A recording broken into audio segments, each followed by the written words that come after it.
started off as a PG podcast, but then Devin just kept on dropping shits and fucks, and now... That's right. We are live. The ghost faced himself, Brandon Tanev. This isn't like the start of last season when it looked like the Canucks were just a beer league team not playing defense at all. And just before Chris goes, I'm kidding, Chris, you can actually go now. no, hold on. We had to give more time for coming on late. So. I still had, hold on. All right. Chris, go, and then I got something else to say at the end. So, an elf and a midget in 2 back-to-back games. He's definitely on a friendship tour for sure. Saying, I'm okay with him being, the 6'7" defenseman. No! He is a AHL defenseman right now. Look, Jean-Guy, don't mind Devin, okay? We all struggle with Devin, so you know.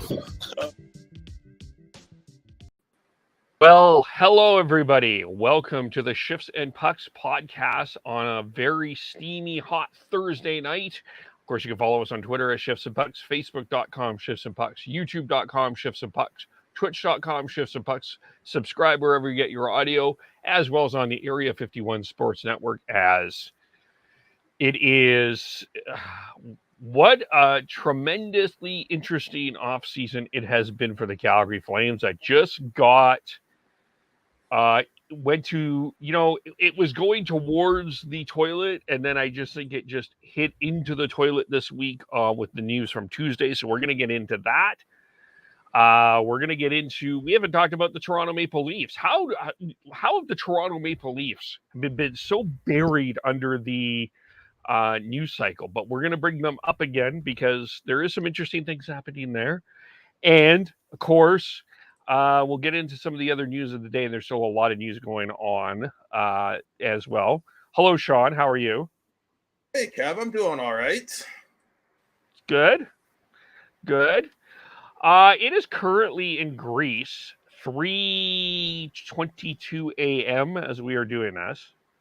And this poor man, good-looking man, has appeared on our screen. We haven't seen him in a month, but coming and returning from a trip from Europe to grace us with his presence, and I think some hot fire. Hello, Devin Holmes-Smith. Welcome back. How are you doing? It's been a fucking long time. It really, this feels foreign to me, but I'm excited to be back. That's for sure. Had a long hiatus, went to Germany, went to Greece, was gone for about 14 days in total, and still getting the jet lag out of me as of right now. So it's like you said, it's only I'd be going to bed right now, 3:30 in the morning in Greece. So it's a transition back to normal life as of right now. Well, we're glad to have you back. I'm just disappointed he's not in his robe. I am also disappointed that you did not. I don't know if you're aware of this, but we have submitted your robe photo that you posted on Instagram to Maximum Male Models of the WWE. You should be getting a call at some point to be joining that organization. Oh, there it is. Yeah, there it is. Hey, I got a glass of wine there, and I'm in a leopard print robe I got from Hudson's Bay in the women's section. It's beautiful. Yes. My favorite part is the lace. The lace at the bottom there really makes it. I was a hit at that at Marc Rebier concert in Germany. Everybody loved me. I mean, taking a cab in that robe and walking through a massive square of people who didn't know what the fuck I was doing was phenomenal. I got some bottle caps flipped at me, and I looked around to see if anybody would make eye contact, but no one did, surprisingly enough. But the majority of people really loved it. So thank you, Sean, for putting that out there, and Kev for submitting that to the Maximum Male Models of WWE. Yeah, you were going to definitely titillate the juices with that photo. So, my tits are already there. Yeah. You know what? I hope. You know what? I got to tell you, like, with the amount of excitement towards the Flames from the Flames fan base this season, without Gaudreau and possibly Tkachuk, your robe will probably be a hit. I think you should go to a Flames game with that robe on. I think you might be more watchable than the Flames at this point. Okay, listen. Getting going through security would be a breeze because they'd be like, "What the hell's under there?" It's like absolutely nothing. You can check, but there's nothing under there. And actually, I got a Speedo at a secondhand store to wear underneath. Secondhand Speedo? A secondhand Speedo. I mean, yeah. I believe there actually are running shorts, but they're short enough where it really doesn't leave it much to the imagination. Fair. Hey, Flames fans are looking for excitement wherever they can find it now because everything is over. By the way, Sports Beard, Jeremiah Maxwell, check out his stuff on YouTube. Can't lie, those jerseys behind Devin are awesome. Hope you had a great vacation. Yes, those are Thanks, awesome. Jeremiah. Appreciate it, man. Happy to I be called back him Jeremy. Yeah. And I'm happy you're listening, man. I believe Jeremiah is up in Alaska, or he's pretty high up there. So hey, thanks for tuning in, man. Speaking of which, next time we get Tyler back on, we're gonna have to talk about his baseball prowess because I think he thinks he's the next Jose Bautista. Mr. Batflip himself. Anyway, okay, so we're 6.5 minutes into this, and I guess we got to get into. We'll take a step back here. We'll address because Devin hasn't had a chance to talk about Johnny Gaudreau, so we'll address the Johnny Gaudreau stuff first, and then we'll get into the Matthew Tkachuk stuff. And hey, not that Kristen McGill, by the way, has offered to do a cooking show from October to April for Flames fans, as opposed to watching hockey as well. So there's lots of other, maybe with you in the robe, that could, hey, there's some content there. Just saying. Listen, I just got to dry clean it. It should be good. There we go. Yeah. So Devin, let's go back with the Johnny Gaudreau. Let's get your perspective. Let's start there. And then I think this will branch us forward. Yeah. Obviously devastating that he wasn't able to come, or he chose not to come back. It's devastating for the fans, for the organization. It completely turned everything on the whole organization on its head. Complete 180. I think kind of just going into Tkachuk just a little bit here. I think before, even if Johnny Gaudreau signed, I think Matthew Tkachuk was 50-50 on staying. And that was really a turning point to have Tkachuk tell the Flames that he will not be signing a long-term extension with the organization that drafted him. So that like, it was just a chain of events that really happened there between those two guys. Getting back to it though, I really have a hard time with Eric Francis's take on saying that he knew from the start that he would never sign again, and that he really, granted, he did really handcuff the Flames by not letting them know in far enough advance that he's not going to be signing back with the Calgary Flames. But I truly believe that everything Johnny has said has been true, that he really had a hard time figuring out what the best solution is. Like, for God's sakes, he left $15+ million on the table. There's not a lot of people, not a lot of NHL players that would actually do that. So family obviously came first, and I respect that. Very shitty being a fan, but I'm hearing that news over in Europe, and like just having time to decompress here. It was at first I was very, very upset, and then kind of came to terms with it. And really, really do understand where he's coming from. But, man, he really, really fucked over the Calgary Flames. Brad Treliving, the emotional phone call or Zoom call or whatever type of call they had between Gaudreau and Treliving. I'm sure there was it got emotional in both ways. I don't think it was just one direction of either being a yelling match or being a emotional kind of crying situation. I think that it was probably both, and rightfully so, because up until I guess an hour before free agency actually started, Calgary, I've heard this from multiple people, and it's been confirmed that Calgary was assuming that Johnny Gaudreau would be coming back and putting on this jersey to my right for 8 years at 10 mil. So it's really unfortunate the way that it came about.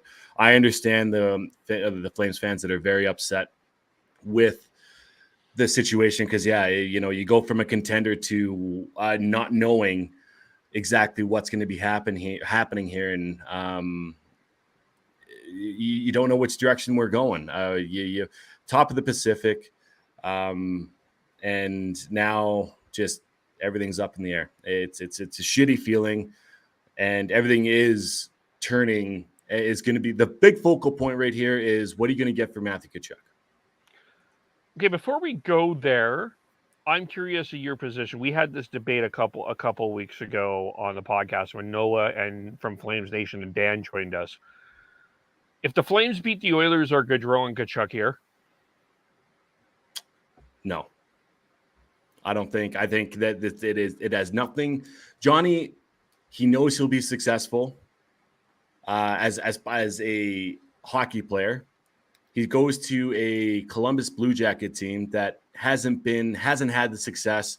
They've lost Artemi Panarin to free agency, and I mean they really haven't been truthfully contenders the entire time that they've been a part of the NHL. So that to me shows that the money and the success doesn't matter. The money matters, or the location of where he is in comparison to his family matters, right? And so being a 1-hour airplane ride for his parents to come see his unborn child as of right now, and I'm sure they're probably going to have one or two more. That speaks more to Johnny as a person than Johnny as a hockey player. I don't think success has to do with it. Like I said, he will be successful wherever he goes. But overall, I don't think that winning a Stanley Cup is at the front of his forefront. Okay, maybe let me ask a different question. Let's leave Johnny out of it. If the Flames beat the Oilers, is Matthew here? No. Like I said before, it really depends on what happens with Johnny. I think if Johnny stays, it's still a 50-50 % chance that he stays or he goes. I think it's a coin flip. I don't think that it really matters on the amount of success that they had this year. If the what if game is hard to play because there are so many different factors within that. And it did, going back to Gaudreau, I think that being in a smaller market, I think that having the spotlight on him as big as he did here in Calgary, when it was good, it was really good. But when it was bad, it was really bad. And I'm sure that really resonated with him throughout the year. And maybe that was not the turning point, but that was where he was hesitant on staying as far as the hockey side of things go. And obviously, like I said, the family side of things was where everything kind of what was the focal point for him. And I think Tkachuk,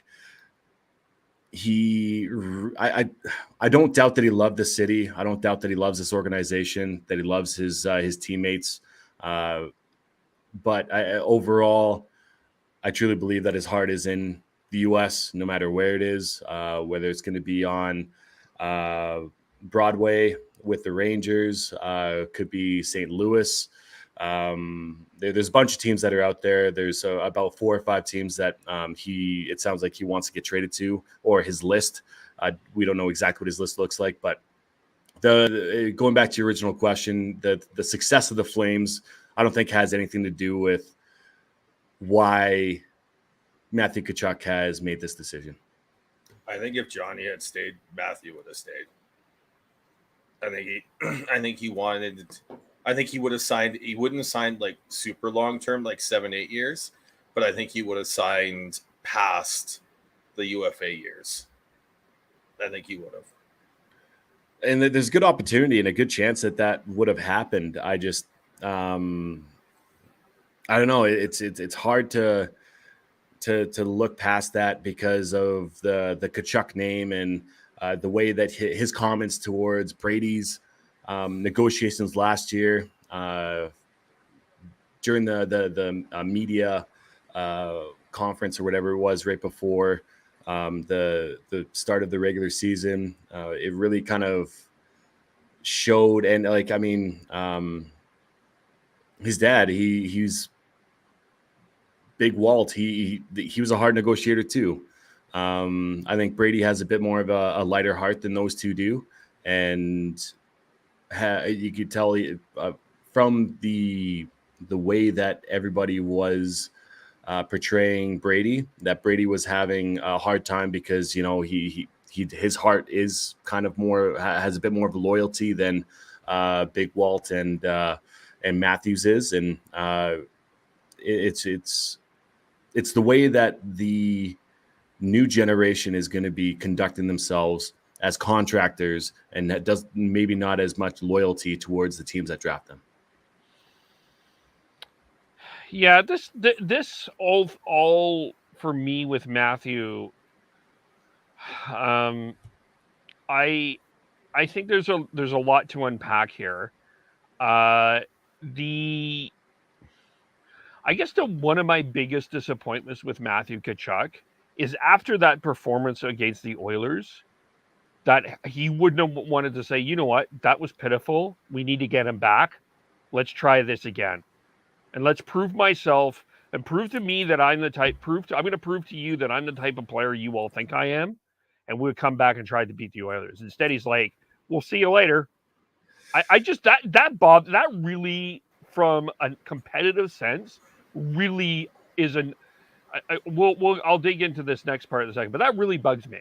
That really bugs me that after that performance, which, by the way, Calgary fans, you and I both know this, it was dog crap. That was a dog crap performance of a playoff for Matthew Tkachuk. Yep. If Matthew Tkachuk was wearing Devin's jersey on his left, Twitter would have eviscerated him for that performance. If Matthew Tkachuk was wearing a Canucks jersey, Twitter would have eviscerated him for that performance. And we're all like, make him captain.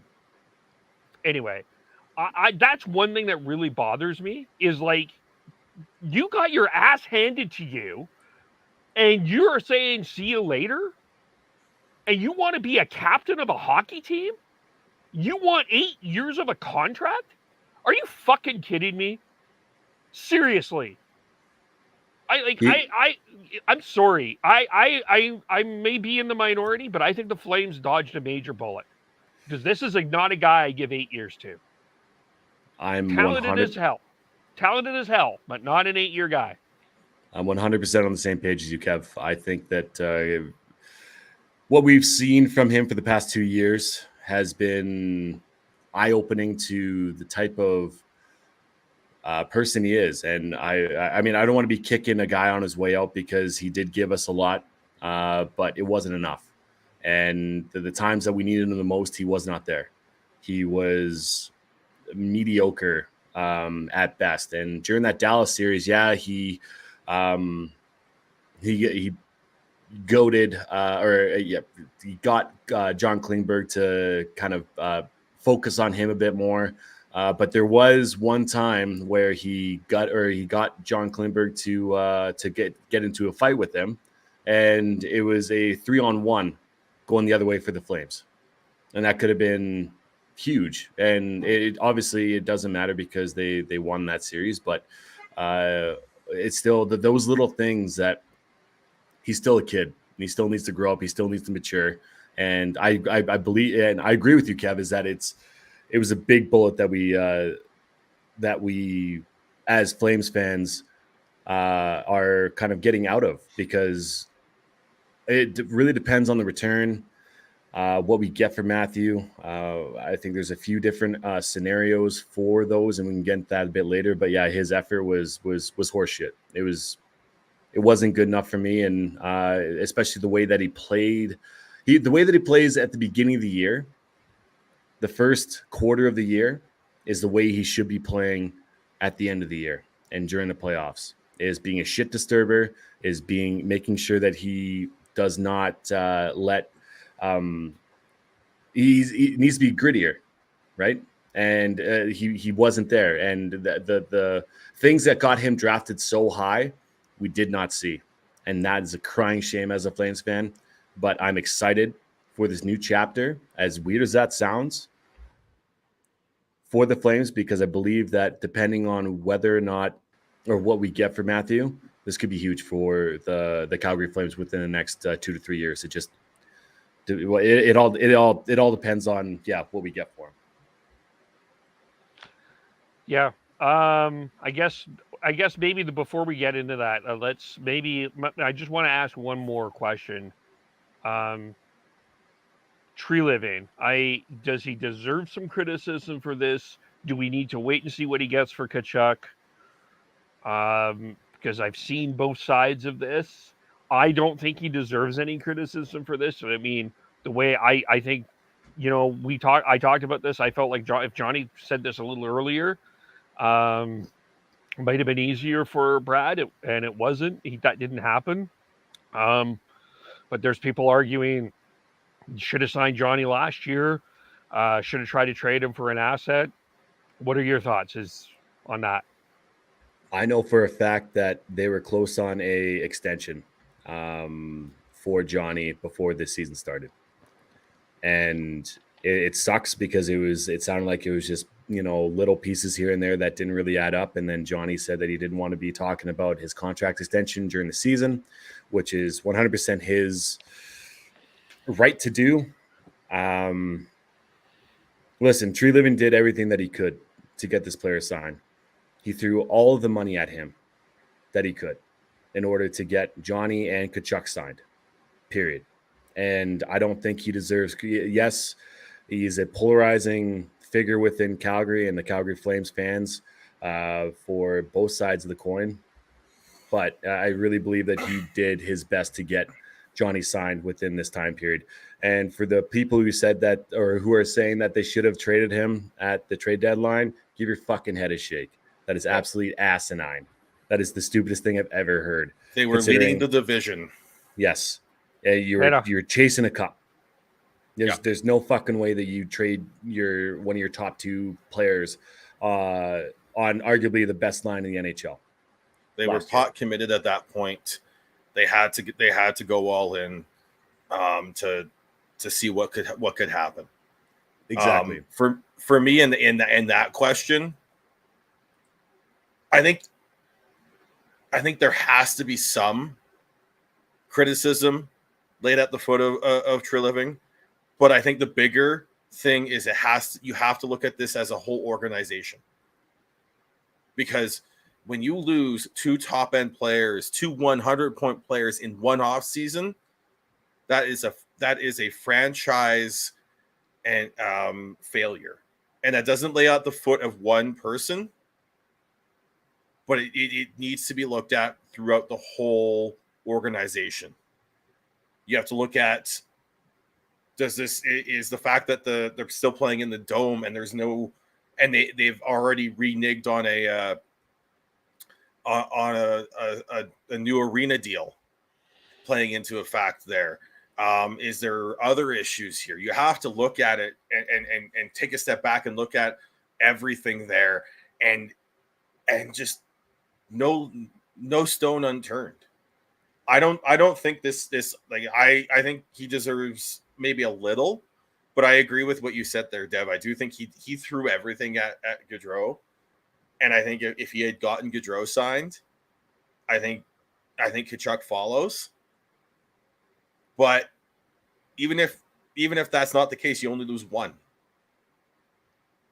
And you look at that, and it's like, I feel like this is something that the organization needs to look at and figure out why this happened. And even if there's a lot of external reasons, you still have to look at the internal ones that could have made a change, could have made a difference.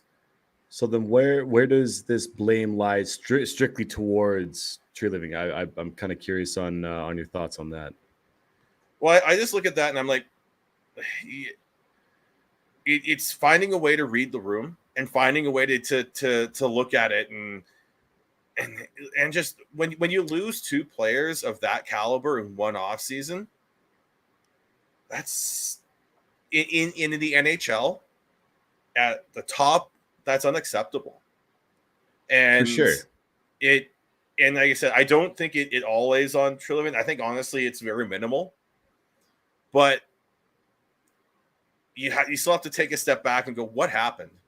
Could I have done something different here, and just figure it out so that next time this comes along, or next time there's a situation like this, you can maybe be a little bit more proactive. And I guess it's more so looking in on it's something we don't know, but I guess my question would be, what more could he have done? I think he did the best that he could, especially after the season started. There's nothing he could have done. There's nothing more he could have done. Right? I don't know what happened in the background there. Totally. I just look at that, and there is a chance that he will be the fall guy. And I think that's probably too harsh on him. And you and I have gotten into battles over Treliving in the past on this podcast. Yeah. But I agree. I think he's done, as in terms of, say, from the losing to the Oilers until free agency opened. I think you're right. He did everything he could. But I think this goes back farther to, and I think you have to take a step back and look back at everything and try and figure out what they could have done to entice both of them to stay. And like I said, even if there's a lot of external factors, whether it's the border and them wanting to be close, like Johnny wanting to be closer to family, even if it is Columbus, which, yes, it's an hour and a half flight, but you add in everything going on, that's still a half a day to a full day travel.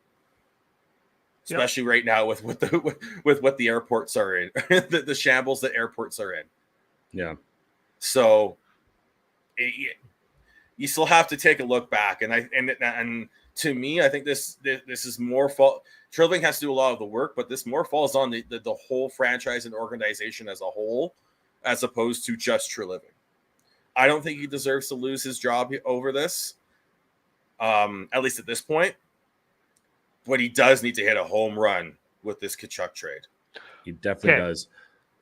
I want to bring this up because this is a great question from Rob Spicer, Rob YVR, I believe, on Twitter. Join late. I wonder if the way Sutter criticizes top players in media scrums is a contributing factor. Now we've expressed our love. Sean says that Devin and I drink Sutter Kool-Aid here, and but that's an interesting angle. I don't think that this had anything to do with Daryl Sutter specifically. I mean, maybe, but I don't see that. It's like, to me, I don't think Johnny Gaudreau played I was the best that Johnny Gaudreau ever played. Like, if you were going to trade Johnny Gaudreau last year, you wouldn't have got what you wanted for Johnny Gaudreau. You would have got a pretty small return.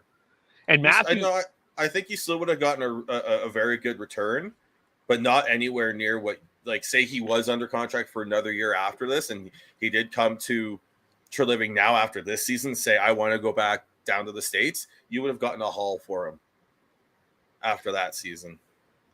And Johnny's admitted multiple times that him having a very harsh coach has gotten the best out of him. Glenn Galdson was a player's coach, didn't really get the best out of him. Jeff Ward obviously came in a shitty situation. He didn't really get the best out of him. Bob Hartley got a good chunk out of him for what he was as shitty as a human as he was. But he really did get a good chunk out of Johnny Gaudreau, and that's same with Sutter. So I think maybe a very, very small factor, but it's not enough to be saying that, no, that is the reason why he didn't go. Okay, so let's talk about the potential home run here. Hold on. One more second. I just have one more question for both of you. Does this organization now go away from drafting U.S.-born players? No. I don't think you can do that. You can't do that. No. I think it's if you do that, you're doing yourself a disservice by even if you draft them and then you figure out you have to figure that you have to find a way to spot this earlier. I think is more what you have to do here. You have to find a way to, for lack of a better term, and yeah, we talk about players as commodities and assets a lot of the time, but you have to find that asset management balance, and they went for it this year, and I give the Flames organization and Brad Living full credit for going all in on this group this past year. They had something that could have done. They could have gone farther had they played better or things gone differently in the playoffs, especially in that Edmonton, especially in a couple games in that Edmonton series. But if you're going to nix drafting from a certain region, I think you're putting yourself on the on the back foot, and you're going to be chasing, and you're not going to be successful. Kev? No, I agree with Sean. You can't do that. You have to draft the best players available. I mean, we haven't heard anything from Matthew Coronado yet, but okay, he's not the best player in the world, but Trevor Lewis re-signed. He's an American. So I think everybody is very different. Look, there's a lot of Canadian teams that can have that simple question right now. I mean, Montreal traded Jeff Petrie. Should they be avoiding drafting Americans now too? Because Petrie's I don't want to live in Canada anymore because of whatever. I don't think you can do that. I think you still draft the best players available, and everybody's situation is very different. There are Americans that have loved playing in Canada. Is Kyle Connor going somewhere? Wow, the Flames just signed this past season. Just signed Blake Coleman, as Jeremiah pointed out. Yeah, to a long-term deal. Exactly, and my whole point within this is because that's been the talking point for ever since Johnny and Tkachuk both said that they don't want to be a Calgary Flame anymore. Adam Fox being another one who was very vocal as well. But yeah, that's what I was going to bring up too, is Blake Coleman, Trevor Lewis, both signed as American players, and Blake Coleman being a 2-time Stanley Cup champion. What more can you ask for, honestly?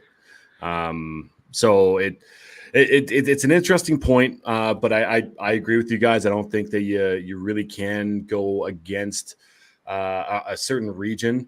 I mean, maybe we need to draft all Swedes. I don't know. They'd get along well. Your Calgary Swedes. But you also look at the way the Flames have the organization the Flames have been over the past few handful of years. It's been very up and down. Yeah. And I think if they had been a consistent playoff team and a consistent team that you would be competing, I think this discussion with Johnny and Matthew would have been very different. And there's also the fact that on the opposite end of the coin here, there's a lot of U.S.-born players that do not want to play in Canada. That's been it's been reported by multiple sources that a good majority of U.S.-born players, or not even just U.S.-born players, just players in general, want to play in Florida, play in Anaheim, L.A., warm spots. Like Bobrovsky, he only wanted to go to Florida. And it's one of those things where it's shitty, but the reality is that you cannot go away from talent. You can always trade talent, but you can't be gambling. Okay, we have, Joe Schmo at 20th overall, but he's American, so we can't take him. The next Canadian is at 40th in our rankings, and that's another asinine and stupid way to go about your business. Every market has pros and every market has cons to playing in it. Yeah. You've got places like in Florida and Vegas and I think Seattle as well, where the taxes are nil if not minimal. Then you've got and in the other thing too, with everything that's gone on over the past couple years, I think a lot of people are reevaluating what they want, and if they want to be closer to family, there's nothing wrong with that. Yeah. But you have to earn that in a lot too, and that's in every industry. You can't just go in day one and say I demand this, right? So you still have to earn it, and you can find a way if you can find a way to spot those players and do them a service and get them back there, then get assets in return. You might have to moneyball it a little bit more, but you do not just go away from drafting players from certain regions. Yeah, I mean, I think there's a lot more on this. I mean, I think I agree with Sean, and the arena situation in Calgary, I think that has to be wrecked. Like I'm sitting here in Burnaby, talking Flames, but that area, like I don't know what's going on there, but like seriously, 3 hockey teams should not be battling for space in one arena. That's foolish. I'm sorry, foolish. Foolish that we're having a rock, paper, scissors competition over teams playing in 3 arenas. You gotta fix that. Let alone you have the Roughnecks there too. Yeah. And let alone practice time. Yep. That's like if the dome was just for games, you could make it work. But what I don't think that's going to be the case. They're going to have to find there. Unless there's a plan to find a place for them to practice elsewhere, which we don't really have here in Calgary. The best is Max Bell, and then you have COP. Winsport. Yeah. Winsport. They definitely need to fix that. And Max Bell's not that great right now either. It's a bit of a dump too. And where the Hitmen are going is Seven Chiefs Arena, I believe.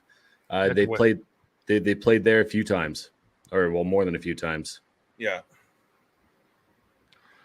Yeah. And it's to not get too political here. Jody Gondak, the mayor of Calgary, is now not allowed to actually talk with Flames, anything to do with the Flames. Like that got some inside information, and that is 100% true. and if that's the case, like that, I don't care what happened there. Like one thing I want, you need the Flames ownership needs to step up and take ownership on this issue. Yeah. And make sure that it happens, and whether they shouldn't be relying on government to make it happen. They're businessmen, they're business people. They should be able to find partners out there to help them make this happen. And going down this rabbit hole just a hair. Murray Edwards does not live. The majority owner of the Flames does not live full time in Calgary. Maybe 2 months. That's it. Yeah.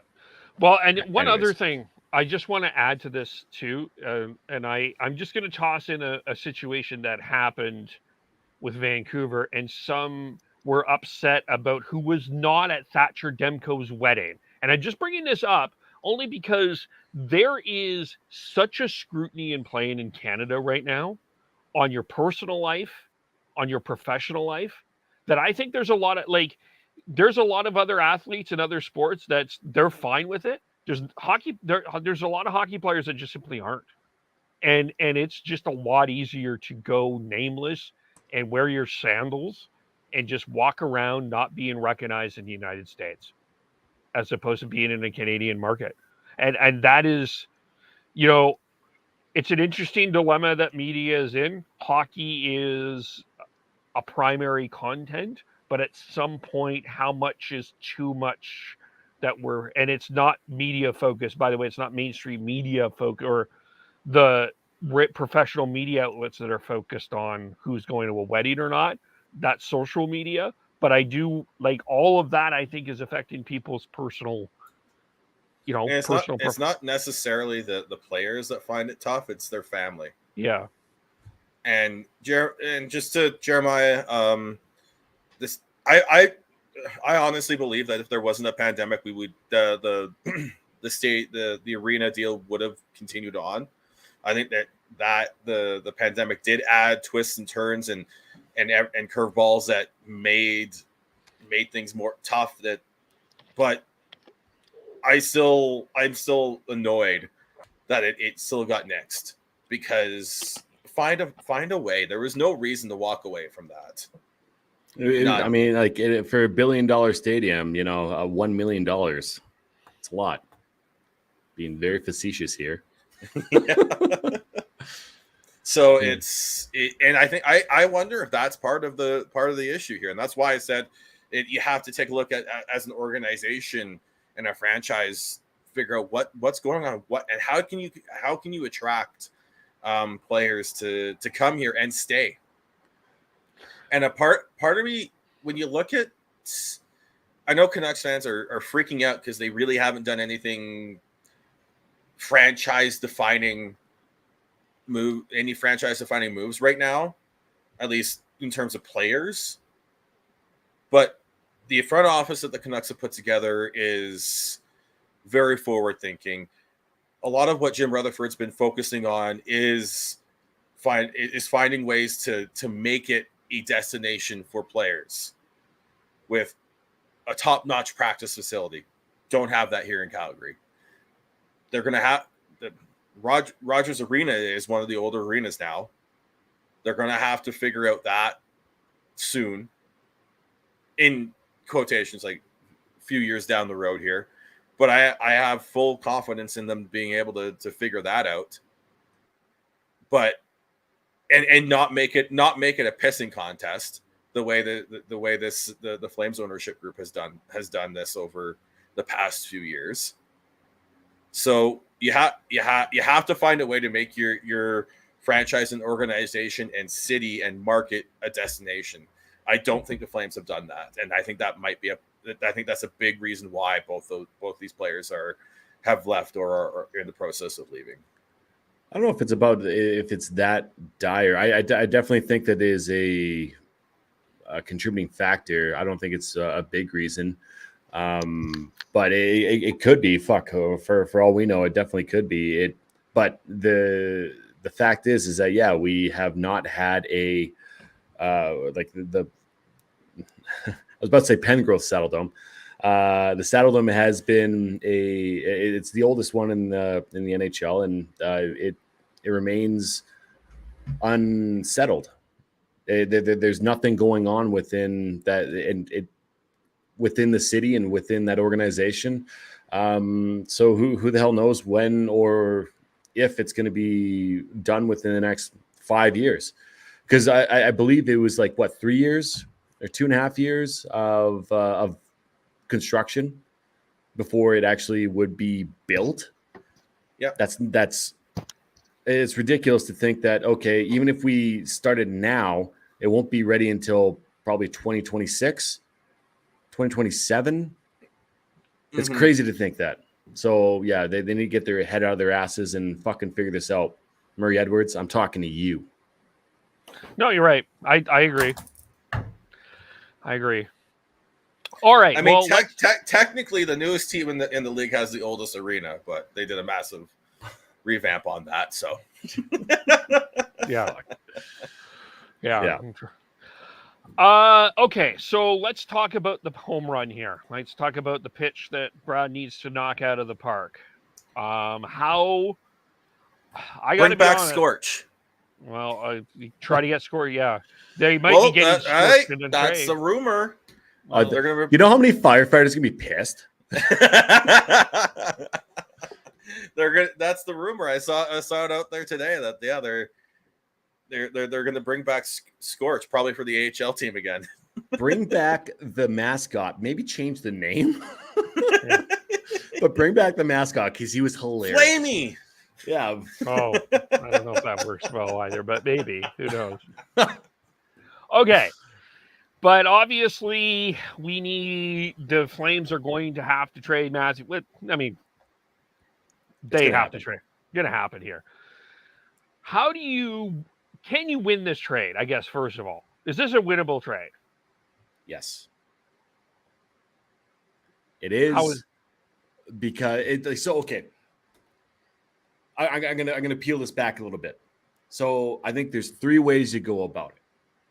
You either go for not a 1-for-1 because I don't think that trade is out there, but you have you have Tkachuk for a roster player, another roster player, and then a prospect or a pick potentially in the next draft, because the next draft everybody knows that it's very deep and has potential to have a bunch of solid NHL players. It could be a 2003 draft all over again, if not better. So that's one way. The second way is to get A-chip prospects, right? Get a bunch of, not a bunch, but a reasonable amount of A-chip prospects along with the draft pick, right? And then that would signal for a retooling, a rebuilding, or you go for draft picks only. And I know that there's going to be a mixture of that, I'm sure, but I believe that there's those 3 tiers. I truly believe that Brad Treliving, to A, kind of save his job, but B, to make sure that the moves that he has made, like the Tyler Toffoli trade, like the signing of Jacob Markstrom, looking forwards to Elias Lindholm staying as a Calgary Flame, you need to stay competitive, right? Because if you're not going to stay competitive, then you're going to have to trade these players away in order to retool or rebuild. So the number one is to make sure that this trade, for Treliving's sake and for most likely the ownership's sake, that it needs to be for a young NHL player right now who is going to be able to step in and play top 6 minutes. The way I look at it is you just lost 2 core players. Who is the core of the Flames right now? Lindholm. And Anderson, Markstrom? Hanifin, Markstrom, Tanev, and probably Backlund. And Mangiapane has to be in there somewhere because he's willing to sign long term. Is that good enough? No. Lindholm's good enough. Can you add another core piece in a Tkachuk trade? Yes. You could. But the will whole that thing, core piece will that core piece add enough to that core that's currently there to make for them to be competitive? Potentially. Yeah. There's a couple of players I could see in this within these teams that apparently are out there that I could see being a fit, depending on what happens. The way I look at it is the Flames just lost a big chunk of their core. If Murray Edwards is willing to do this, because he's the owner, he signs the checks, it's time for a rebuild. It's time to create a new core that you can build long-term with. Because when you look at the players that you mentioned, Lindholm, 27, he's going to be in his 30s real quick here, especially one with his new contract. Backlund's 33. Hanifin, 25. You can build on that. Anderson, 25. You can build on that. Tanev, 32. Markstrom, 32. You've got Dustin Wolf coming up. Why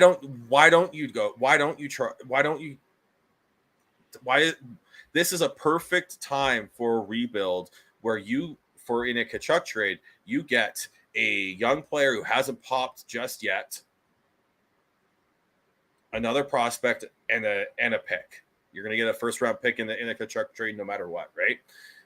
So if you get that, and then you start looking at a rebuild here and building out a future core that you can be long, you can find a way to build a longer term window. You should be doing that, because right now, if you're going to try and extend whatever this window is after losing 2 100-point players, I think you're just going to be stuck in the middle and fighting and futilely fighting to make the playoffs more than anything else. What's the goal? What's the goal every year? To win the cup, right? Depending. Sorry, Kepko. I know that the rebuild is the conversation right now, and I think there's a lot of people at it. And I'm not opposed to it. I just don't think it's going to be as easy to strip down and rebuild as people think. I think people are thinking this is going to be a 2 to 3 year thing. Oh, I'm not. Rebuilds are not. They're not going to be. They're not going to be. It's not going to be. I mean, you could right now, like in terms of the other pieces on this team, I don't know how much you would get for Backlund. You might get a lot from Markstrom because there are teams that need goaltenders right now, so that might be an opportunity there. Who else? Tanev. We don't know how long he's out for. That's a big question mark there. Toffoli, I don't know. I just don't know right now. He's 30 too. Yeah, and that contract will age, and if it's not already. So I just don't know how you're going to. I don't think it's going to be as quick as people think. And that's where Murray Edward, and I think the political conversation, the dilemma here is the political the political conversation that's going on in Calgary, because I think winning helps you get a new arena. I think that's part of the problem. So if you're rebuilding,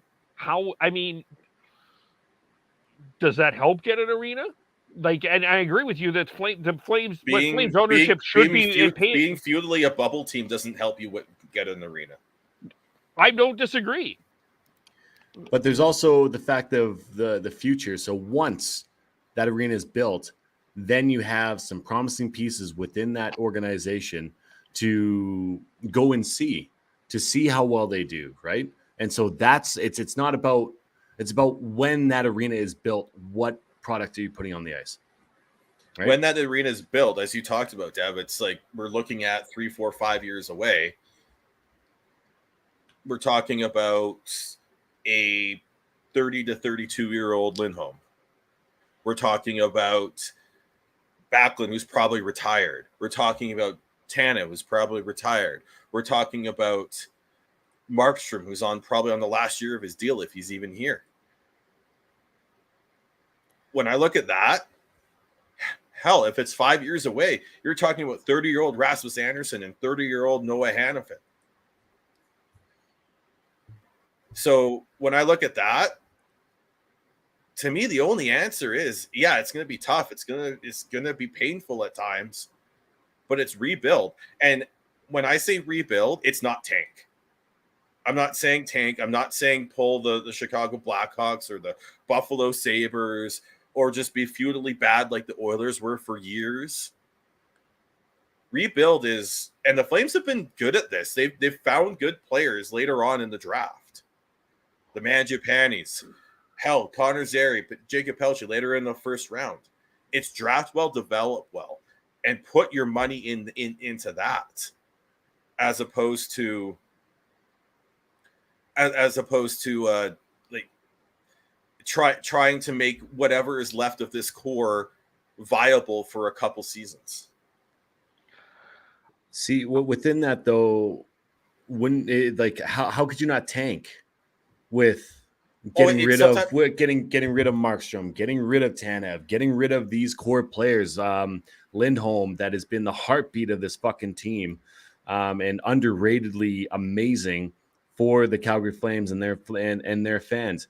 And within this trade, how could you not get a bunch of draft picks, which would make you fucking tank? Well, what I'm going to say is it's not a immediate dismantling.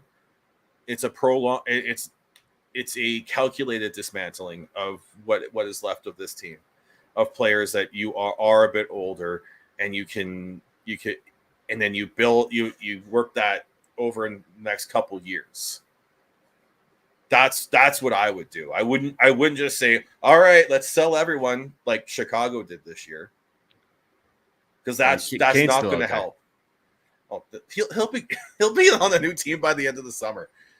But it's also making sure that you're keeping players that are able to help these younger players along. Because when you do tank and you do dismantle, all that does is make it. What was the talk in Edmonton for years? They got their money and they just winning doesn't matter. So you have to make sure that you have it. That's why it's so tough, and it's going to be a rough road. But I think it's probably the right road for the Flames to take if they want to be competitive when the new arena opens, because we will get a new arena here in Calgary. It's inevitable. It will happen. I just don't know how soon, but if at this point you should be planning to be competitive. And not just competitive to make the playoffs, but competitive to go deep in the playoffs by the time that new arena opens. Agreed. The only thing I would think would be the asterisk to that is that if that does happen, you know how many fucking Flames fans are going to say we want Connor Bedard? And rightfully so. They're already saying that. Saying that. It's not going to. I'm going to tell you right now, not going to happen. They are not getting Connor Bedard. No. Well, if they miss the playoffs, they have it. They miss the playoffs, but they have a chance, right? So you're gonna beat out Chicago. You're gonna beat out Arizona. You're gonna beat out the Seattle Kraken. Those are gonna be the three teams, and maybe the Buffalo Sabres. Those are gonna be the 3, 4, and maybe even the Anaheim Ducks. The 5 teams right there that could be potentially worse than the Calgary Flames. It's still a draft lottery, right? So it is for sure. But that's why I'm saying don't do it the way Chicago has done it, because you're not guaranteeing yourself anything. It's about making sure that you're drafting well and developing well, and bringing up players. Like they've got some good young players that could potentially be top 6 players for them coming up here. Jacob Peltier, Connor Zary. Right. So, but they also, you can still start it now. It's not a 1 to 2 year or 3 year fix. I know everyone looks at the Rangers, but they also made some, like, they also swindled some teams. And they got really lucky in a lottery. Super lucky. They got super lucky in a lottery and got and in the bubble when they expanded the playoffs, and it was a loser and they won that lottery pick there. That was luck. That was not. Even Lafreniere at this point hasn't really been a key piece for them. No, well, the big ones that playoffs he played well. But the key ones is they were able to get Adam Fox and as well as Senator Tampianer. Don't forget the Derek Brassard for Mika Zibanejad trade. That feels like decades ago. I know, right? And they have had a core of goaltending that goes back 20 years, from Mike Richter to Henrik Lundqvist to Igor Shesterkin. So, and they just traded a guy that a lot of people were legitimately thinking is a number 1 goaltender. So there's a lot of luck here. My issue isn't that the Flames shouldn't rebuild or not. I'm more bothered by the perception or the suggestions of how the Flames should go about it. And can I call this out? I'm going to call this out. I'm going to piss someone off. There's a few people watching. I'm going to piss it off. There's some content creators that think they have a rebuild figured out that don't know fuck all about it. I'm just going to say it. I'm not naming names. I'm calling it out. Bullshit. You don't know what a rebuild looks like. There's a lot of luck that happens. If you think that everything happens the way that Colorado had and this is going to magically happen in your city, it's not. It's just simply not. You want to watch a rebuild that went into as an unmitigated disaster? Look up north. Connor McDavid was there for years, and they did fuck all until this year. And then, how many rebuilds were they through before they got Connor? Exactly. So look at Florida as well, and they're Arizona. Ottawa. They've been shit for years. Yeah, they can't figure it out. And that's why I say rebuild, not tank. Sometimes the tank happens because of the rebuild, but it's about acquiring young players and picks and building and developing that core. When I say rebuild, it's because I don't think the core is good enough. Isn't that a retool? No, I think a retool. If we're gonna get into this, a retool would be you have the majority of the core, and you just need to add one or two pieces as well as build around it to make it work. When you lose two key players the way that the Flames have here, and you look at what's left, I don't think you're gonna.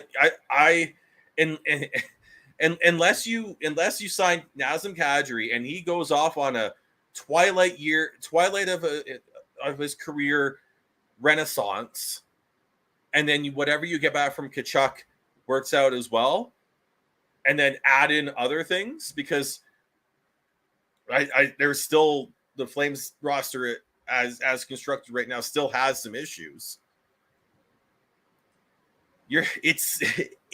I honestly think it's look to the future at this point more than try and extend whatever this team looks like right now.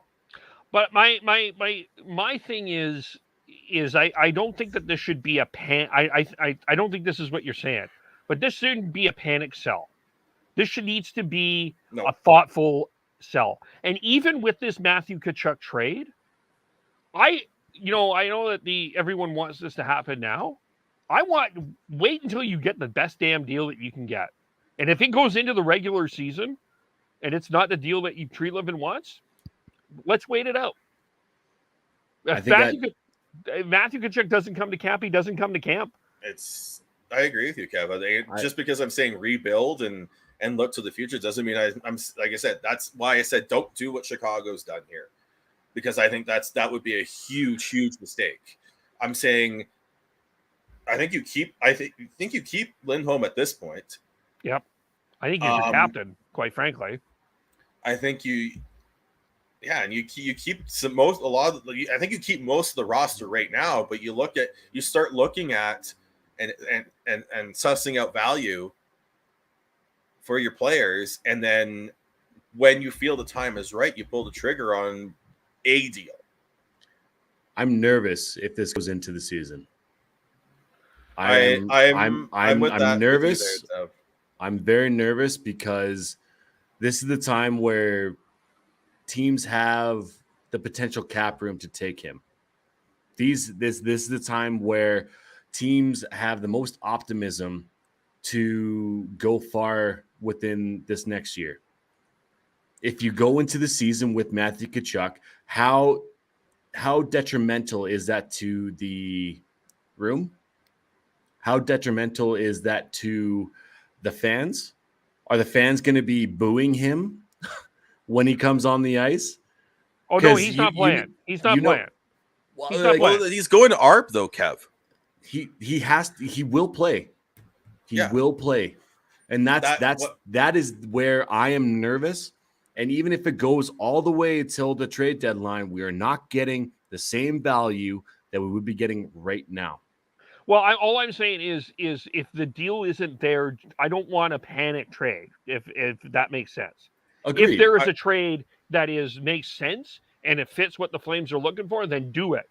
But if it's not there, don't do it because you feel you have to trade Matthew Tkachuk right now because the room is going to suck and fans are going to boo. And I believe that there's going to be some teams bidding against each other, and that's the best case scenario for the Calgary Flames. Well, and if you look at the trade market, Kev, I think there will be a market for Tkachuk because of his age and because of the season he had. The only thing holding up me being a Canucks fan, bringing it back to Vancouver, the only thing holding up the JT Miller one is his age and contract status in regards to that. I think there's also one of the reasons why we haven't seen Nazem Kadri sign. So I think John Klingberg as well, and John Klingberg. So where Tkachuk is in the age range, I think there will be teams lined up, and I think they will be able to get a deal done. I don't think it'll be this week, but I think it will be within 2 to 3. And the one thing I was talking to Tyler Noble about, and the other non-existent co-host on this podcast, love you, Tyler. I was talking with him, and I was telling him, like, look, this could be the best season that Matthew Tkachuk ever has. And if you go into the season and he does not perform the way that he did last year, that is so bad for the Calgary Flames, Brad True-Living, Flames fans, everything. This is the highest he will get traded for, is right fucking now, before the season starts, and before arbitration, for that matter. Yeah, I understand that. I'm just saying what my big point is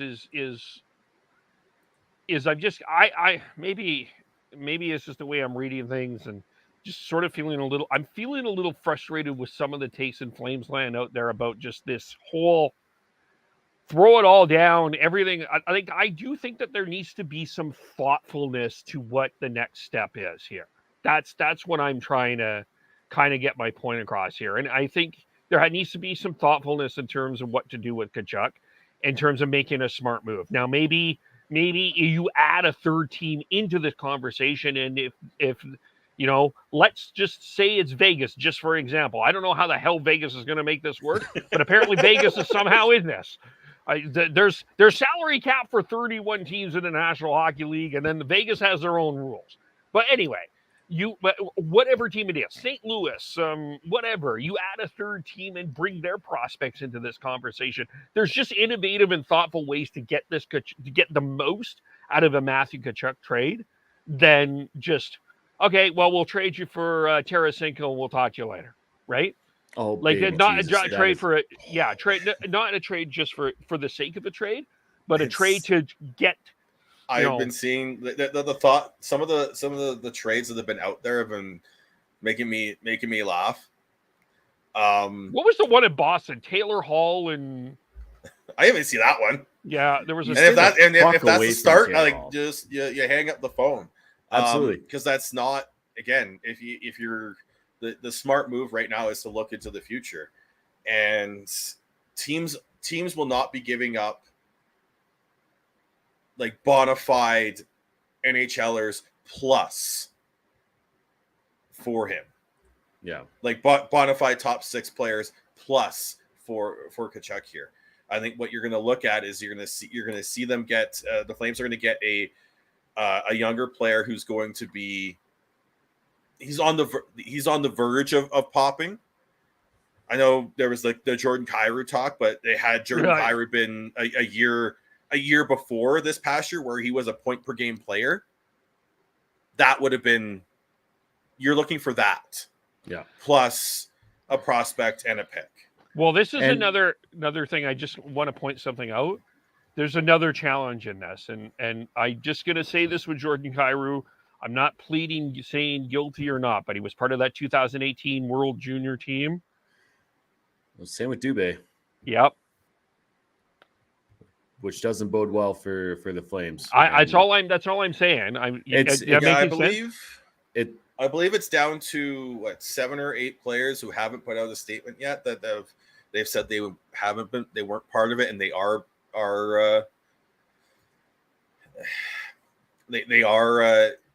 willing and willing to take part in with the investigation. And I believe Kyra's not on that list. So I don't think that'll be in the inner circles. I'm sure of the NHL, people know what players are and what players aren't, and I think Brad Treliving is smart enough not to touch those players if they are a part of that. And other GMs are trying to not pawn them, but try and trade them to the Flames. But I don't, Kevin, I'm 100% on board with you that you cannot make a trade for the sake of making a trade. I don't think that that is going to be an issue, though. I think that there's enough traction behind other teams wanting Matthew Tkachuk because he can provide. He can do what he does, is be a shit disturber, make a difference in the game with a hit, with his mouth, with the skill that he does have. But overall, I don't think that is an issue and that we have to be worried about that. There will be, I truly believe that there's going to be 2 or 3 teams that will be bidding for the rights for Tkachuk, and there won't be a underbid. And Treliving will come out decent on this, and the Flames will come out decent on this, but it's whether or not what direction are they going.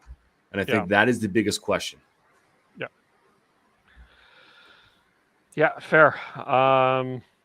Yeah, I agree. I think it's going to be very interesting. I just we'll have to see. I think lots to unpack with that, and I imagine it's going to be done sooner rather than later, but I'm just more on the thoughtful side, not the okay, let's all blow it up and hope we get Connor Bedard and everything will be hunky dory. No, I don't think it's going to be that easy.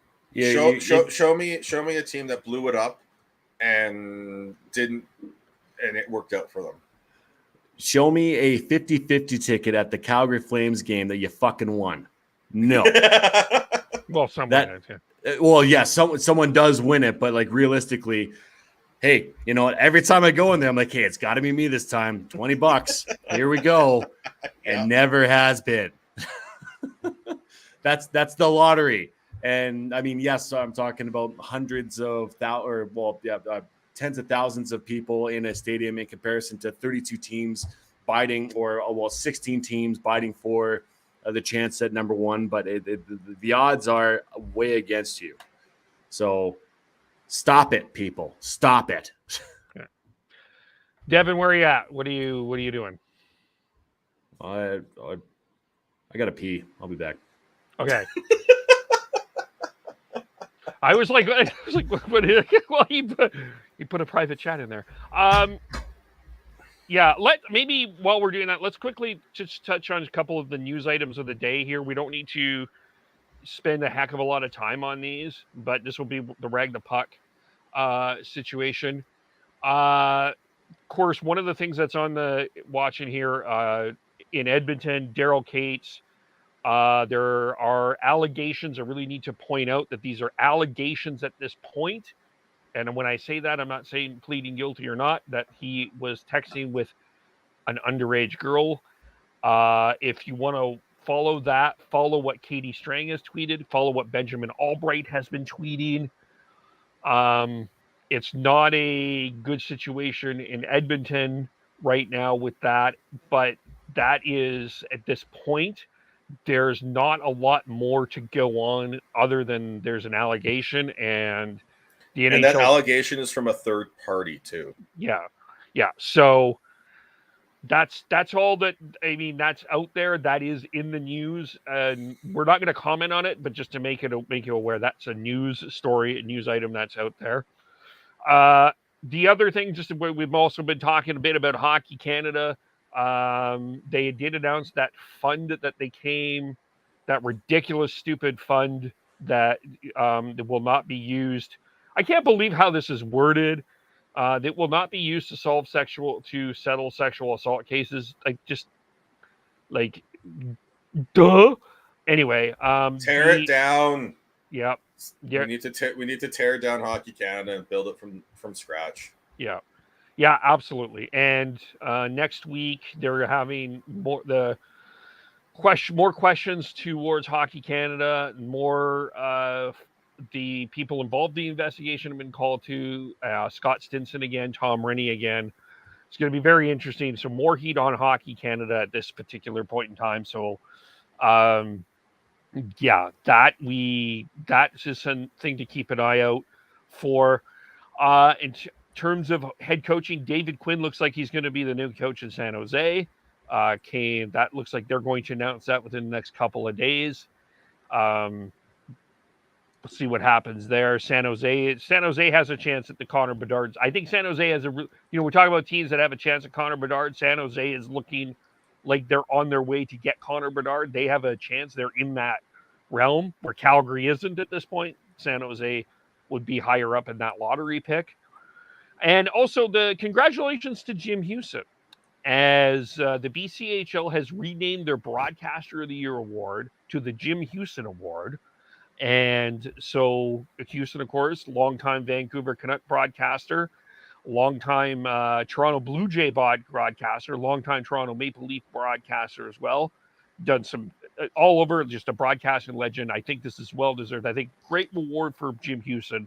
And we wanted to take the time to make sure we gave him that kudos.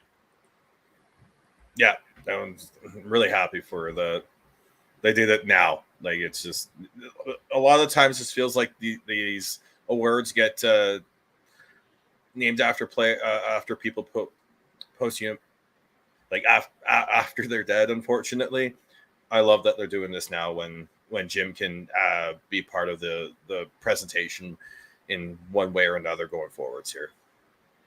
Yeah.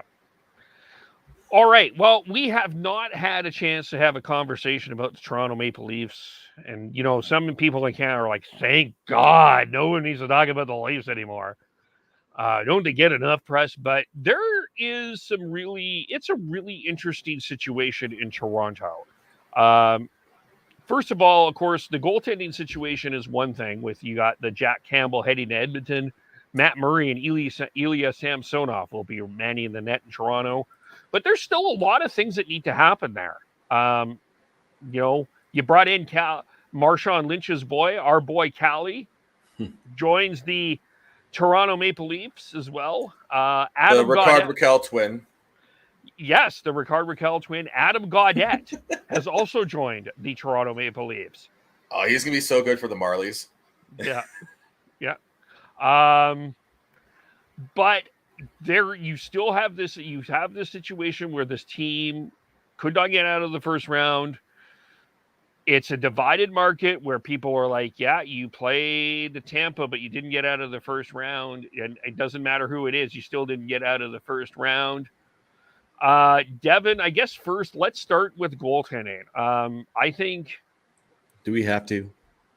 Well, I think that's the interesting story. Because I think, I'm going to be honest, I don't think the Oilers made a wise decision. I think they paid too much for Jack Campbell. I think that from the Leafs perspective, I think you should feel a little bit of a breather there. Thank God you didn't pay him 5x5. But at the same time, I don't know if Matt Murray and Samsonov are your solutions. That could be a place if you're going to do a trade, if we're just the back of the Flames retool, that could be a place for Jacob Markstrom. It definitely could be. I'll start with the signing of Ilya Samsonov and the trade for Matt Murray. Both those goalies have been proven to be NHL goalies. It's a massive risk, though. Obviously, we know the story of Matt Murray, two-time Cup-winning Matt Murray, who has done nothing since. I can see where Kyle Dubas is coming from, having him being the probably best option for a cheap-ish price. It's just a hard pill to swallow when you have paid to take him. Exactly. You're paid to take him. He has 2 years left at it'd be 4.6875 for the Leafs. But those are the last 2 years that you have Austin Matthews under contract as of right now. And that's a hard pill to swallow, especially with everything that's going on with everything in Calgary. Eric Francis was on with Sportsnet today in Toronto. And, of course, he stirs the pot and says, well, I can guarantee – fuck, I hate that. I can guarantee that Austin Matthews is going to leave Toronto, and Toronto needs to rectify this by the end of next year, beginning of the year after, so that you don't have another Johnny Gaudreau issue. And yes, there is that aspect to it. But as far as just right now, what we know that the Maple Leafs have Matthews for the next 2 years, but you also have your quote unquote number one goalie being Matt Murray. That's a hard one to swallow, and that's a hard one to go into the season with, to have some sort of confidence that the Leafs are going to do something within this window that they have of having Tavares, Nylander, Mitch Marner, and John Tavares. It feels like it's definitely grasping at straws. I think I have more faith in Ilya Samsonov to potentially take over that number one position over for Matt Murray. And the other thing with signing Samsonov is the fact that he is an RFA. You still have team control for at least one more year after this.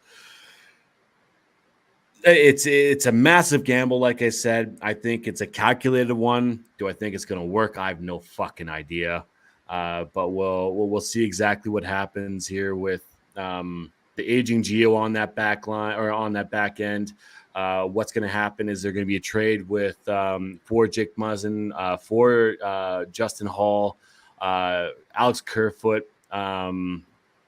There's still a lot of moving pieces within that organization, but as of right now, for the goaltending, I throw my hands up in the air and say I have no fucking idea. I really like that Ilya Samsonov bet. If they had done that and then found a bet on another goalie that wasn't on for 2 years there, as you put there, Dev, that's the 2 years of that's left on Austin Matthews' deal. And 2 years of Nylander as well. Yeah. That's my what, like, I wouldn't be surprised if Ilya Samsonov takes the reins and is the starting goaltender for the Leafs at the end of the season, and then they're paying someone to take Matt Murray so that they can do so. They can find a way to sign Samsonov as well as do other things with the extra cap there. Yeah. I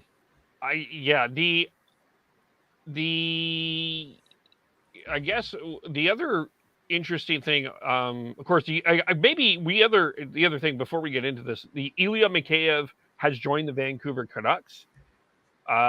Maybe for the Canuck fans, Devin, what are they getting? And is this a player that the Leafs are going to miss? They will miss him a lot. I think a lot more than management is willing to admit. He'll play in your top six. I think he'll be at that second line. He's a hard worker. At minimum, he will not cheat you on effort. I promise you that. You'll be happy with his work ethic, and he skates his fucking heart out. He's a tall, lanky guy, but he can fly. He has a lot of speed within those legs. He works hard on the penalty kill. His offensive is hit and miss, but overall, I'm jealous that the Vancouver Canucks have Ilya Mikheyev. What a fantastic signing for the upper brass in Vancouver, and he won't cheat on effort, never. No, I think he's going to be someone who fits in on as a forechecker. I honestly, I wouldn't be surprised if he's the left wing on Pettersson's line with Besser. It's good. He like, I mean, it feels like Zach Hyman was the very first, kind of grinder, like efficient puck retrieval player in the NHL, which isn't true because there's a bunch of others before him. But yeah, Alex Burrows. Exactly. So I think he'll have a massive effect on Canucks, and he might be a fan favorite by the end of the year. Yeah. What do you? I guess okay. So here's I guess one big question I just was popping in my head because I just put who do they trade?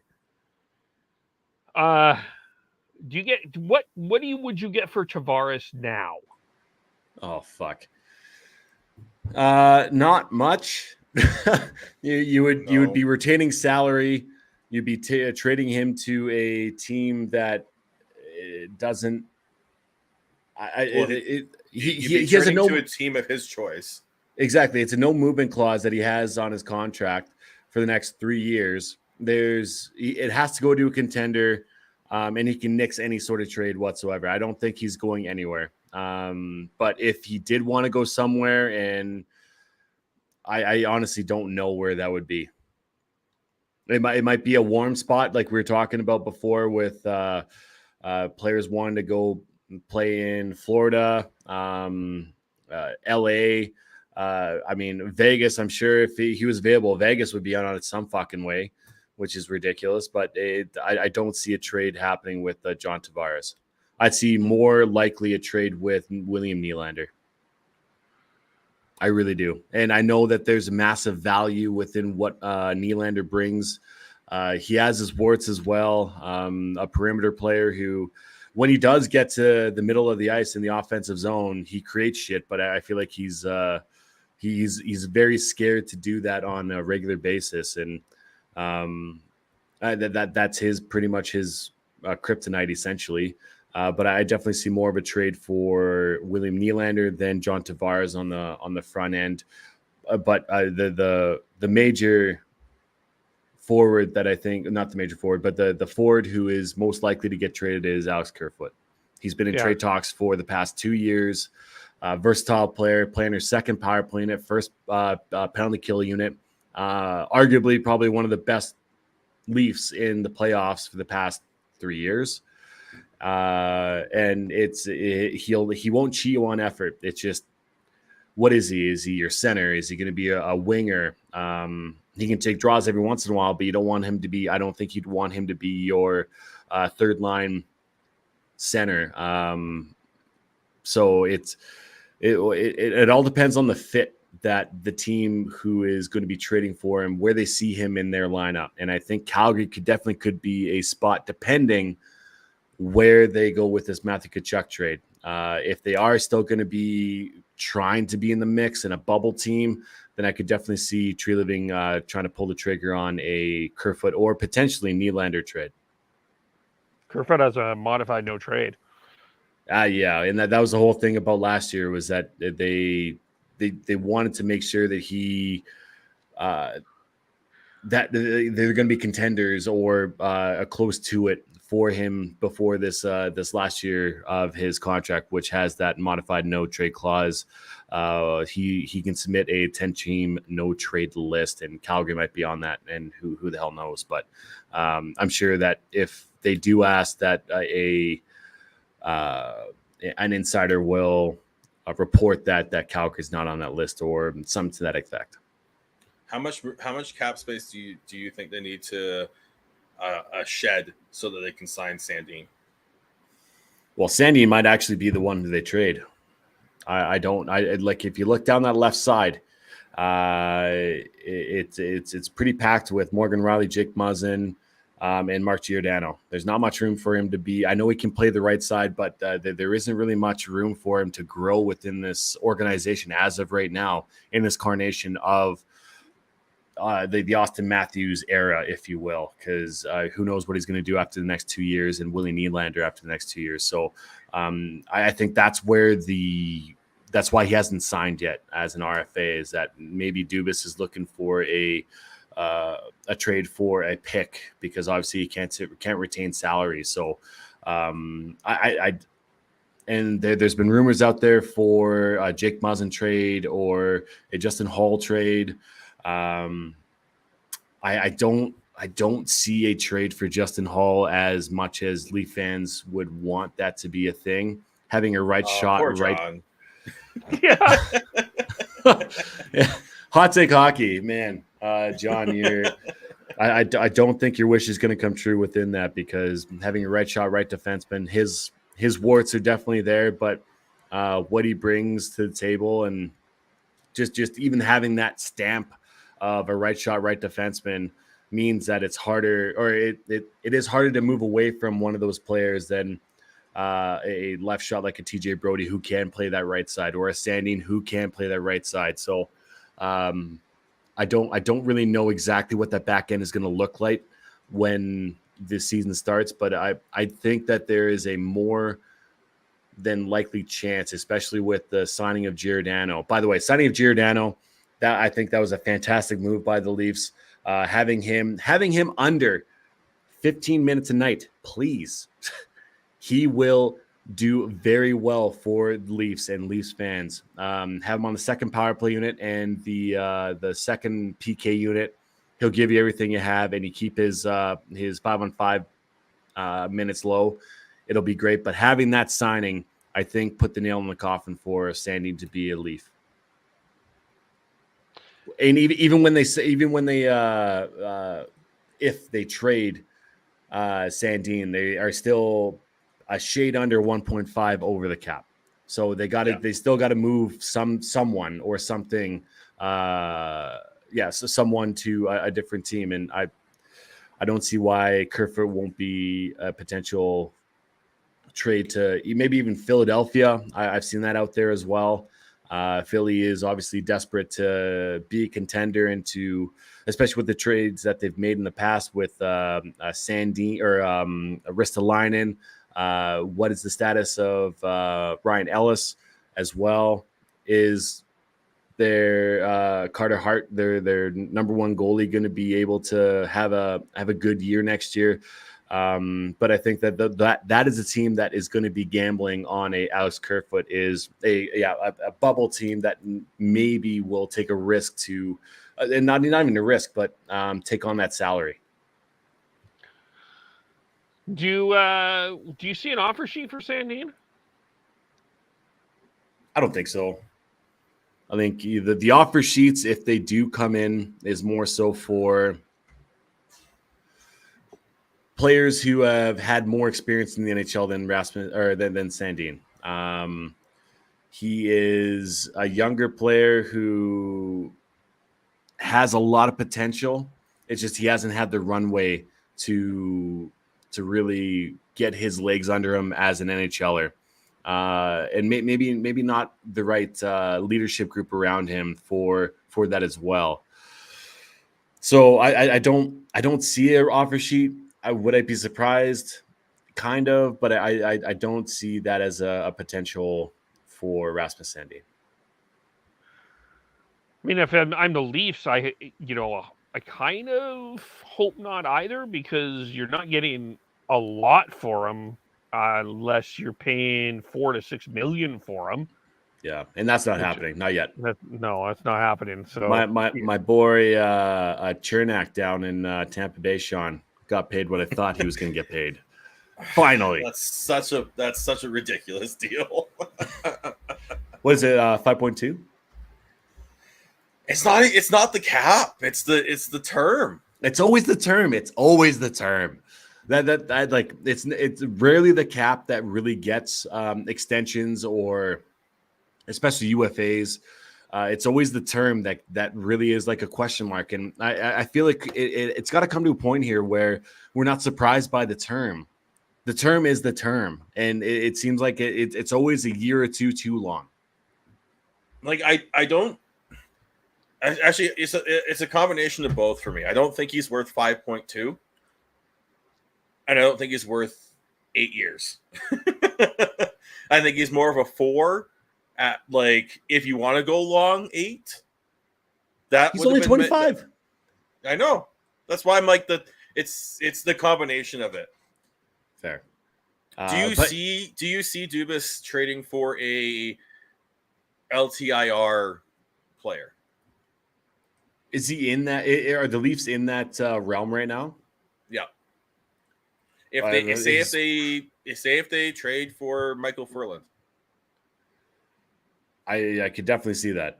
It talk about the reason why Kyle Dubas was so and still is so highly touted for his GMing, if you will, for lack of a better phrase, is because he does these things. He can work the cap in a way that makes that is beneficial for the team, which will make the team able to go into the season without any penalty. So do I think that there's going to be a William Nylander trade? No, I don't. Do I hope that there is? Kind of. To see exactly what you can get back for him for a cheaper price, so that you don't have to have your top 4 highest players, highest paid players being who they are. Then it might give you a bit more flexibility, especially the trade deadline, depending on where the Toronto Maple Leafs are at, especially with that goaltending be up in the air. But it's definitely within the realm that he will make one of those trades to be cap compliant by using LTIR.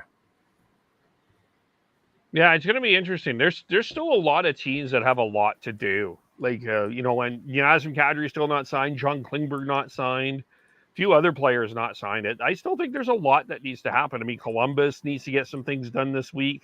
Yep. Really, Laine that needs to do. They need to do something with Laine. They need to move out cap so they can sign him. Yeah, right now they have 2.3 ish available in their cap, and obviously that's not going to be enough to sign Patrick Laine. So there's still a lot of stuff to be sorted out within the NHL before training camp starts, and that's where things get really convoluted with, okay, where does Tkachuk go? And I think that is the focal point for everything else to kind of flow downhill, as Sean was saying about Miller in Vancouver.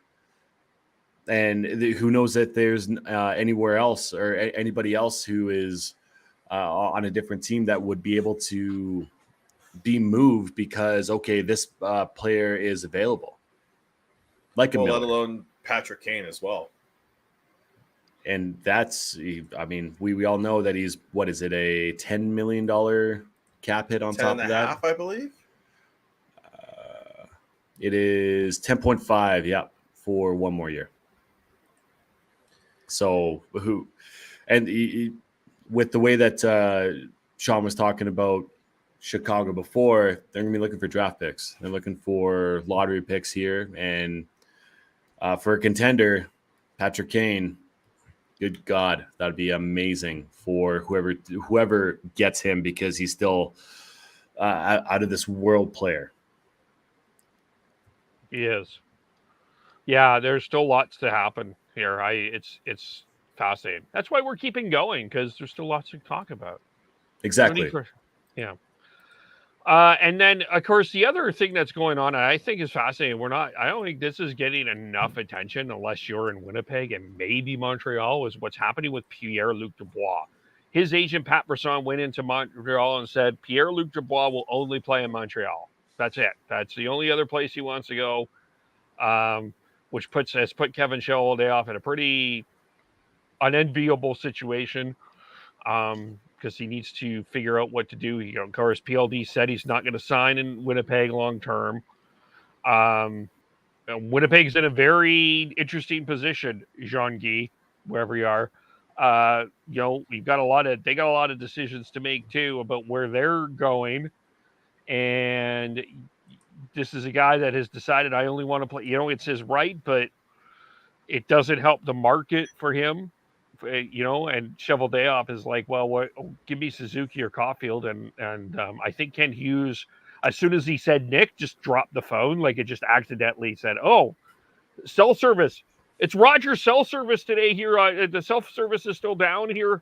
I've got a Rogers bill and it's still not working. Sorry." Rogers is a goddamn shit show right now. Yeah.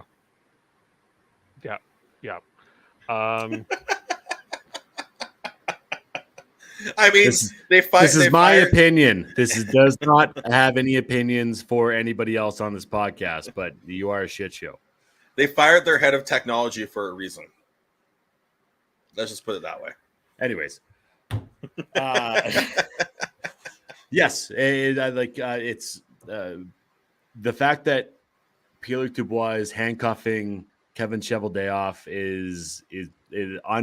it's because Pierre-Luc Dubois, if you haven't heard, has said that he will test free agency. He'll sign the 1-year deal for his RFA and then just walk. So obviously Cheveldayoff is doing his due diligence to make sure that he does not lose him for nothing like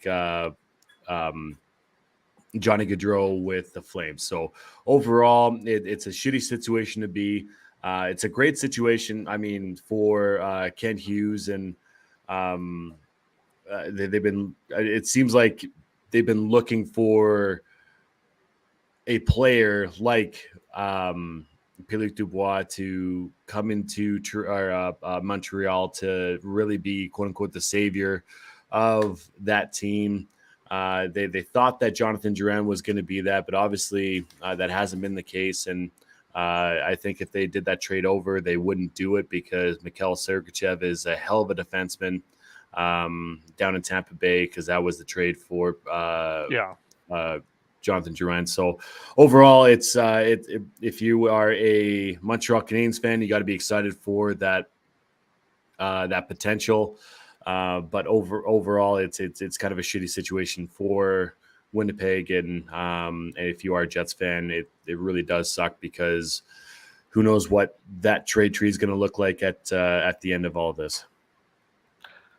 I'm intrigued what happens with Montreal with Kirby Dach. I think that was an interesting pickup. This was a guy that a lot of people were really high on after the bubble season in Edmonton, and he hasn't quite figured. I don't know what happened in Chicago, but maybe getting out of there will be fresh for him. I mean, when you get that Dach-Slavkovsky line together, maybe that determines that's your new second line at some point there. And then you got some other decisions to make too. You still got to decide what to do with Carey Price. They did end up trading the contract to Shea Weber, but and Winnipeg, it's interesting. It's an interesting situation for sure. It's similar to Calgary in that, you got to make a decision. Do you run it back? You still have a prime goaltender in Connor Hellebuck. Who knows? And you have Kyle Connor signed long-term. He has 4 years left at 7.1. So talk about a 40, potential 50 goal scorer there as well. I don't think that their window is completely closed. They signed that extension for Morrissey. I believe it kicks in this year. If not, it did last year. 6.25. Neil Pionk, he did not play up to his potential. I was expecting to, and I believe he was expecting to be for this year. So he should have a bounce back year. There's a lot of potential, I think, within that organization. The question is, okay, has Blake Wheeler and Mark Scheifele really pigeonholed themselves within that organization, because they sound like they are hard to be around within that dressing room? And I don't know if we see Mark Scheifele potentially within that organization when the year starts. If not by the end of depending on where they are in the mix for a playoff spot, I could see him being traded at the trade deadline. And I know that there's been talk about Blake Wheeler as well. I truly believe Blake Wheeler will be a Winnipeg Jet for life. So I don't see him going anywhere. Once again, depending on, because I believe he has 2 years left. Yeah. Blake Wheeler, 2 years left. 8.25.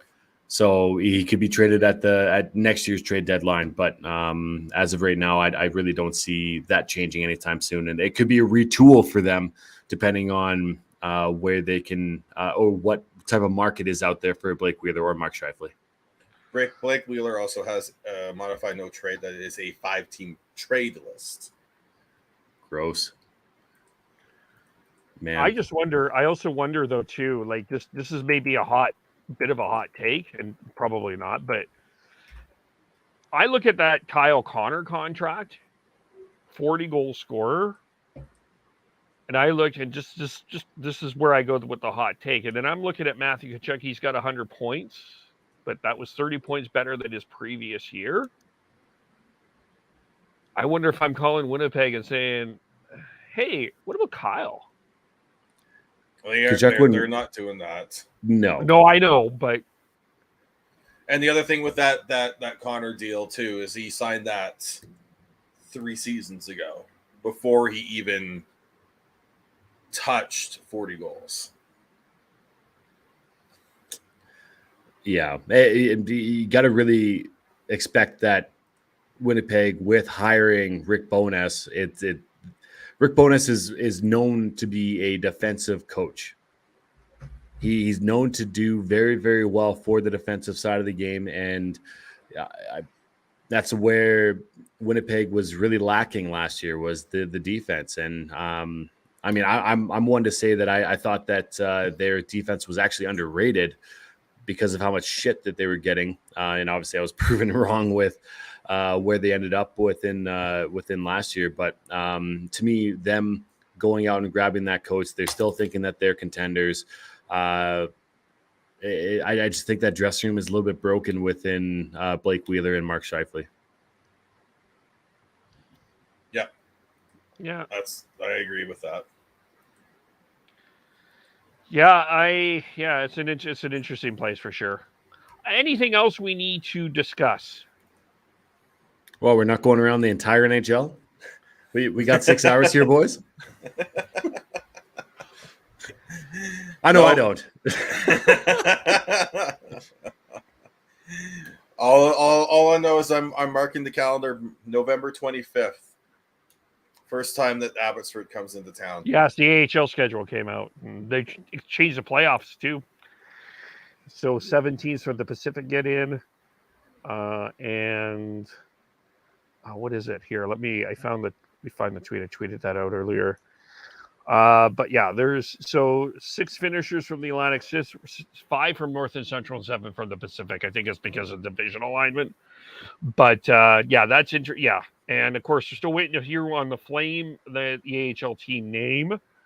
But so there's still. I believe it's likely going to be the Wranglers, but apparently Wranglers is the Gene company is upset with that, so we'll see.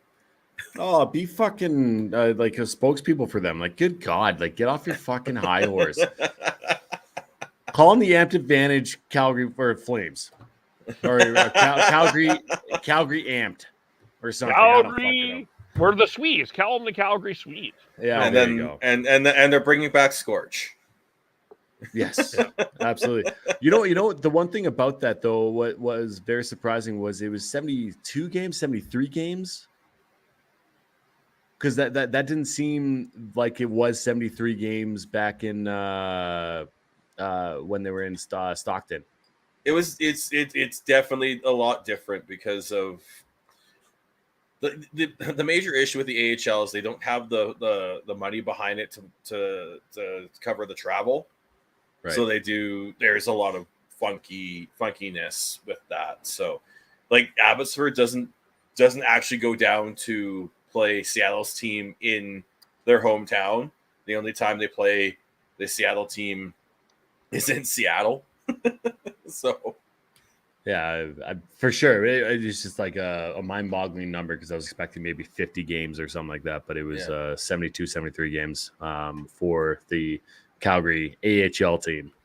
Well, there's some teams last year that played 76 games, and some teams last year that played 72. The Charlotte Checkers played 72. The Springfield Thunderbirds played 76, as did the Wilkes-Barre Scranton Penguins and Hershey Bears. Yeah, the AHL is a bit of a mess right now because they've expanded way too big, and I think they need to be a little more regional. Like, I have no issues with them playoffs coming together, but I think they need to regular season needs to be more regional. So, but yeah, and then just to touch on Jeremiah's comment, we will get a new arena here. I'm pretty damn confident on that. But we just egos need to get out of the fucking way. Yeah. Okay, let's leave it there. We are scheduled to be back Sunday with the baseballer, Tyler, and the rest of the crew. Maybe we'll have a Tkachuk trade to talk about. Who knows? Maybe we'll have a JT Miller trade to talk about. Who knows? Oh, that would make me very happy, just for a trade or extension, just for closure. It's been too long. For Canucks Twitter, for God's sakes. Yeah. We're infighting so much in Canucks Twitter right now. It's ridiculous. Or even a William Nylander trade. That's not happening. As much as I would like it to happen, that's not happening. I just wanted to include everybody. But how do we follow you? I am Bearded Canucks 03 on Twitter. You can follow me at Gordhouse09 on Twitter. You do most of your good work, though, on Instagram, because that road picture was not on Twitter. No, it definitely wasn't. It should. Listen, I'll tweet that out. I'll tweet that out, and then you guys can retweet it, and hopefully I can become a WWE superstar or whatever. Maximum male models. That's right. We have to come up with a new name for you. Tyler is TNOBLE. Chris is Schneid's SCHNEIDZ, traveling around the province of British Columbia. I am KABLE here in Burnaby. Shifts and Pucks, Facebook, YouTube, Twitter, Twitch. Subscribe wherever you get your audio, as well on the Area 51 Sports Network. Thanks, everyone, for watching and listening. Hit that like button. Hit that subscribe button. Hit that follow button. And tell your friends like Jeremiah did about us. We do thank you. We've been growing slowly but surely, but we're growing. We're getting bigger, and we really appreciate that. And we thank everyone for watching and listening. And we'll talk to you all very soon. Bye for now. We're the fucking best.